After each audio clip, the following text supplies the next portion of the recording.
Hello, everyone. Um,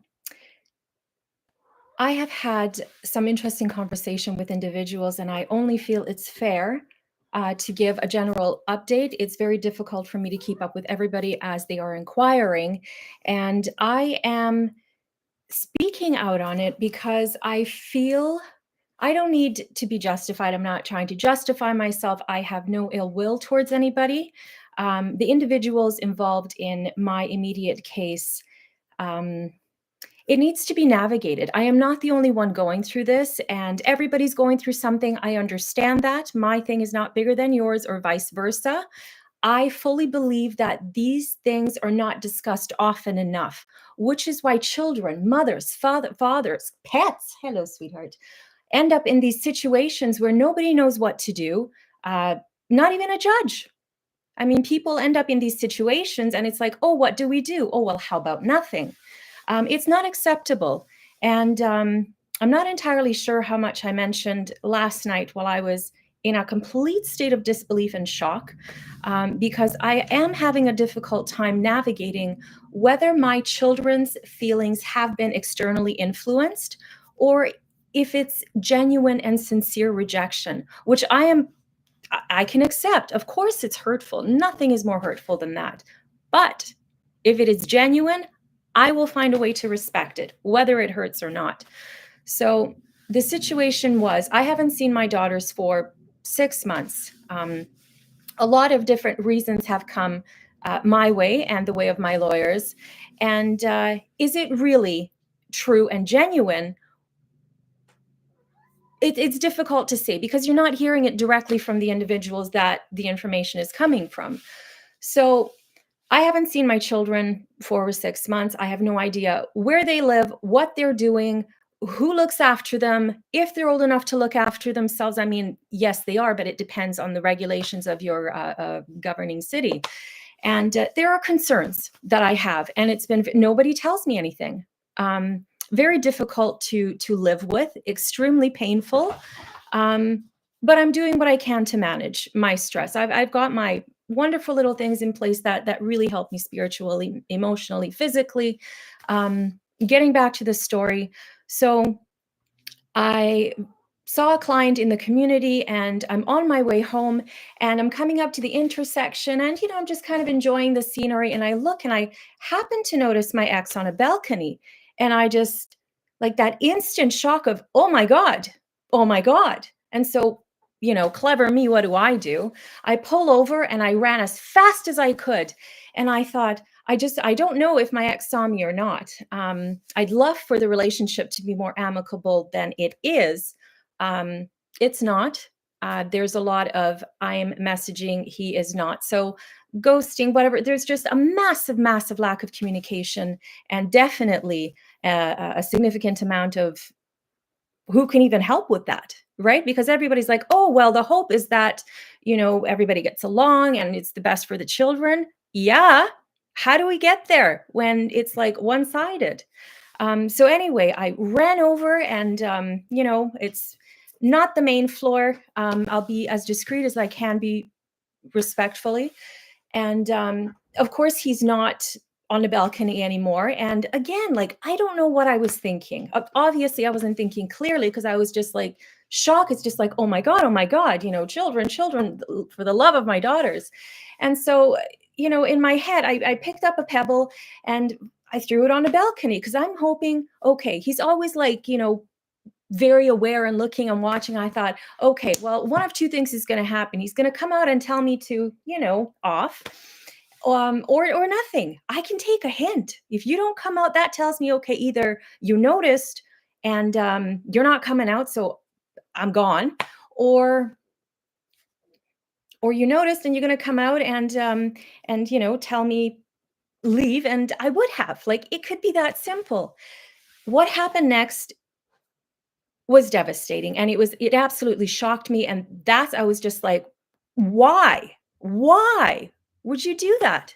So instead of my ex coming out and just handling the situation like an adult should, like a responsible adult, keeping children away from adult stuff should respond, My younger daughter, I haven't seen her beautiful little head for so long, I just about fell apart.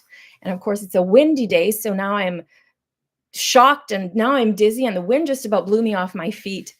And she opens, oh gosh, she opens the door a little bit and just kind of, looks at me and closes the door.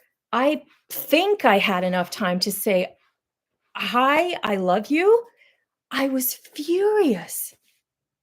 Why on earth would a responsible adult put the most vulnerable person in the family into that position? Why? If it was me, I would have said, "Hey, kids, I've got to go deal with something. Why don't you go watch TV or go do the dishes or something?" Distract them, remove them. They don't need to be involved in that. Oh no, we're going to put the most vulnerable one to the door and let's see how it goes. Like, why? So, of course, I needed a moment and I did call out, and I was hoping the second time he would be respectfully. I'm sure there's a decent human being in there somewhere, but respectfully, I was hoping he would come out so I can ask him, "What the would you do that for? Send her in a bathroom, bedroom, under the bed. I don't care. Why I was even there, like God spoke. Like it's just, I'm telling you, I am I am not your average cookie. I definitely am out there. But I respect authority. I follow rules. And sometimes, honest to goodness, I end up in situations and I'm just like, how and why? But I have learned a long time ago not to question God. Uh, I just don't. So there I was, and I'm holding my phone, and I'm trying to breathe because I was just like I was panic stricken just about, you know, breathing, breathing. And so my ex comes out on the balcony and he's filming, and I barely had a chance to say when my older daughter now, who is in, bless her heart, um, a teenager. So it's just like, wow, I haven't seen you for 6 months and you responded to me that way. Okay, I'm going to leave. But instead of helping now my older daughter, he leaves and leaves her out there to fend for herself. Like, I didn't know what to do. I was so, I left, of course. I was in so much shock that I was floored.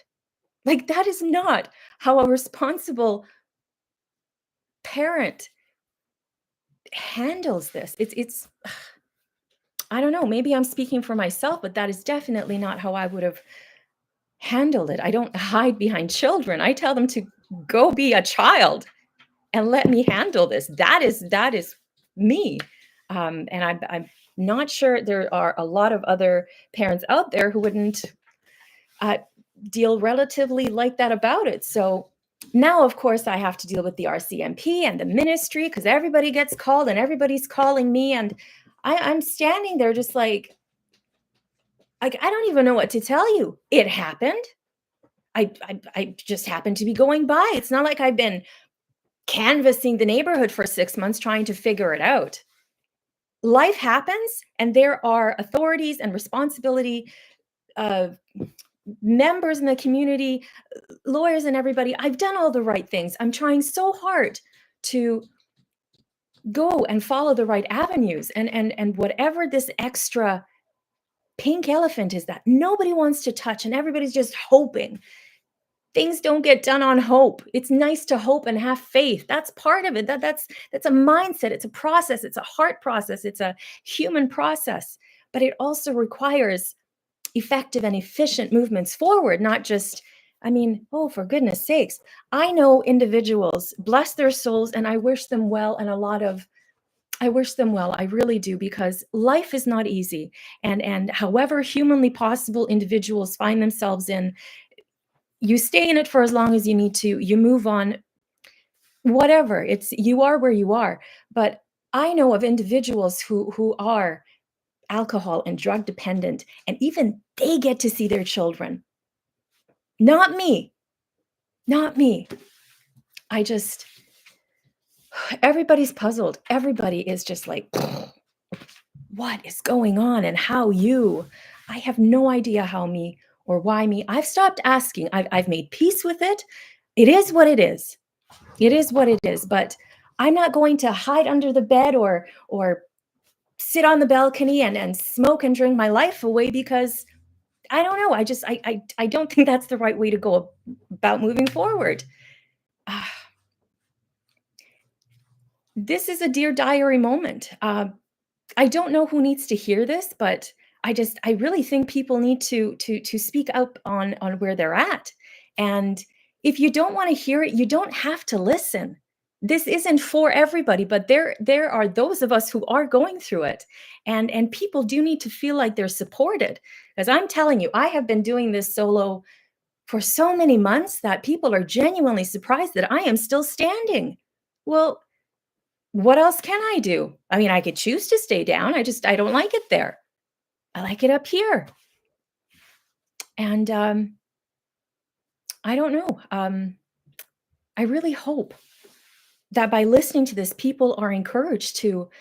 It's okay to talk to the RCMP. It's okay to talk to the ministry.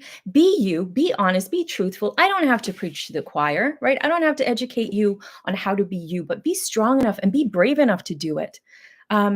Everybody has bad days. You're going to be yelled at. You're going to be disrespected. You're going to be discriminated. There are, wow. I mean, I know you can't see it about me, but I mean, I was born in Europe. So living where I am, I definitely don't fit in. I'm outspoken.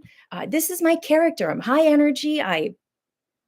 This is who I am. It's not like I'm not respectful, or it's not like I don't want to fit in, but there is a degree that just kind of hangs over the glass, and it's like you do your best to keep it down, but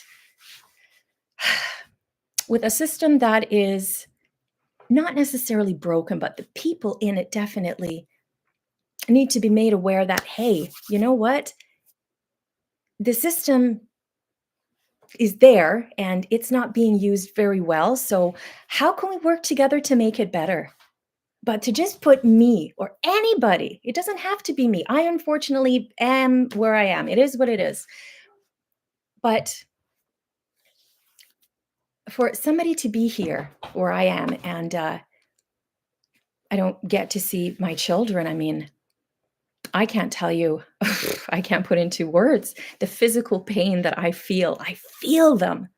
Like that is mother's instinct. And if nobody knows what mother's instinct is, look up, oh, what is it called now? Maternal fetal chimerism, something like that. And what that is, it's children dwell in us for 9 months. We know and fall in love with them way before the world ever knows that there is a soul anywhere near them. And when that child is brought into that world, part of them cellularly, okay, their information, their very part of, literally physically part of them is still in us for decades. Okay, so when we say we feel our children going through something, do not ignore it because that is a real thing. We feel them because what they feel, we feel because they are still in us. We can't help it. That is God given innateness. You can't get rid of that.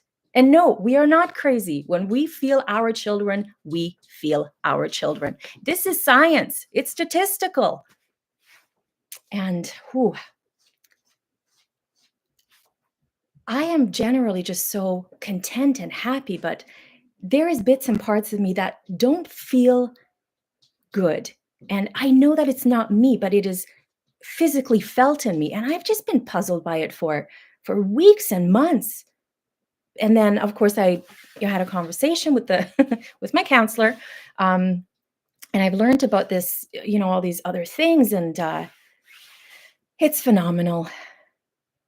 Help is out there. Don't be afraid. Do what you can for yourself. And I know it's the dumbest thing that I can say because every time I hear it, I'm just like, oh my God, again, please, please. Be strong.